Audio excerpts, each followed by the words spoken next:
Big news lately, isn't it? Prisons are overcrowded. Prisons need to be emptied. Prisoners need to be released. Prisons are at capacity. Prisons are about to explode. Prisons are full. Inmates are stacked like sardines. And I get a hard time when I say nothing ever changes. Nothing ever changes. Nobody really cares because it suits the agenda to have this crisis all the time because it generates that for rich people. Then people go, oh, what? No, no, it's not. You're naive. You know, Labour does this, and then the Tories ruin this. And I say nothing ever changes. Here is an article from 2013 proving that what I say is right. Nothing ever changes. Let's get it on.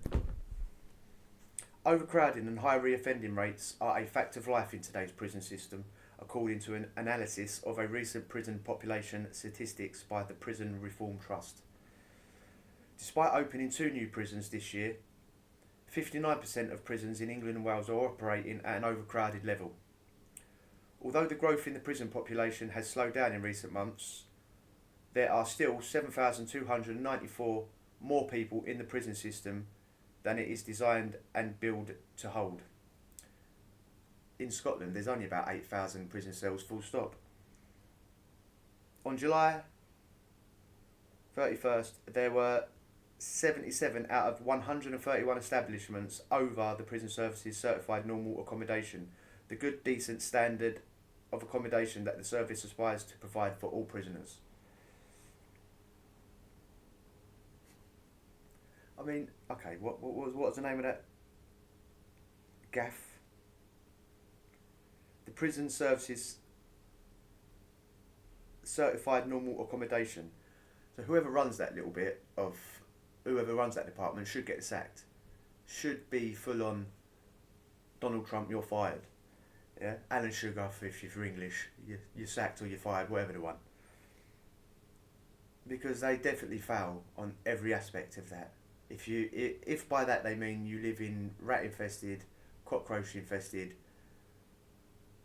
rubbish infested, mushrooms growing out cracks in the walls infested sort of standard of living, food that you wouldn't feed a dog, then they're spot on. But if that's not what they meant, then they failed spectacularly. For people in prison themselves, overcrowding has a tangible impact. Nearly a quarter of people in prison are being held in overcrowded accommodation, either doubling up in cells designed for 1 occupant or being held in 3 to a cell in cells designed for 2 people. I've also seen cells with 4 or 5 geezers in. Private prisons have held a higher percentage of their prisoners in overcrowded accommodation than public sector prisons every year for the 13 years to 2010-2011. Which isn't surprising because they're private prisons and they are run on... Are they? Overcrowding makes it much harder for staff to work intensively with offenders on resettlement. Currently, 47% of adults reoffend within a year of leaving prison, rising to almost 57% for those who had served their sentence of less than 12 months. Nearly 70% of children aged 10 to 17 released from custody reoffend within a year. Number one, 10-year-olds shouldn't be sent to prison anyway. But we'll move on from that. Think about any article you've read in recent weeks. This is the exact same stuff. Prisoners released after 12 months, probably going to get banged up. Prisoners doing a sentence of 12 months are probably going to get banged up. Staff can't manage one-on-one situations with prisoners because there's too many prisoners. I mean, this is just the same news on repeat. The National Offender Management Service itself has recently acknowledged that imprisonment in and of itself does not reduce reoffending.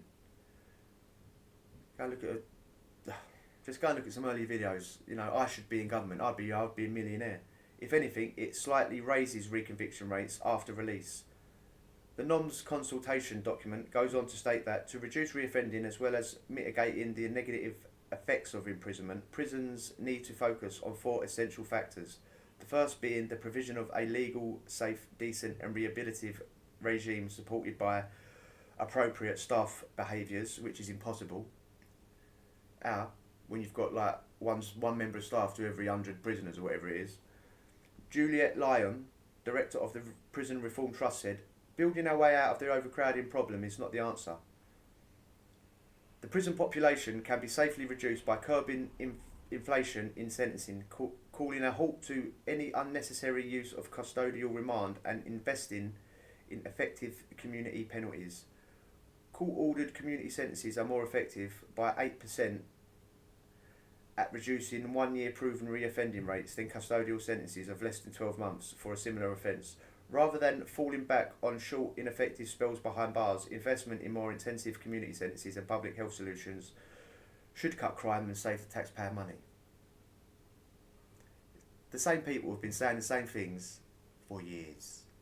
But the government choose not to listen. They choose to go, let's just release loads early. Because they watched Demolition Man the night before.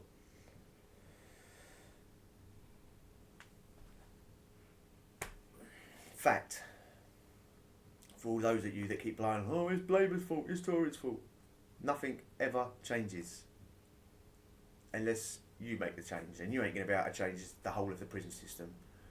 Hopefully none of you have ever been in the prison system. Change comes from within. Yeah, change doesn't come from a load of geezers that are getting a load of that from sitting on their arse doing nothing.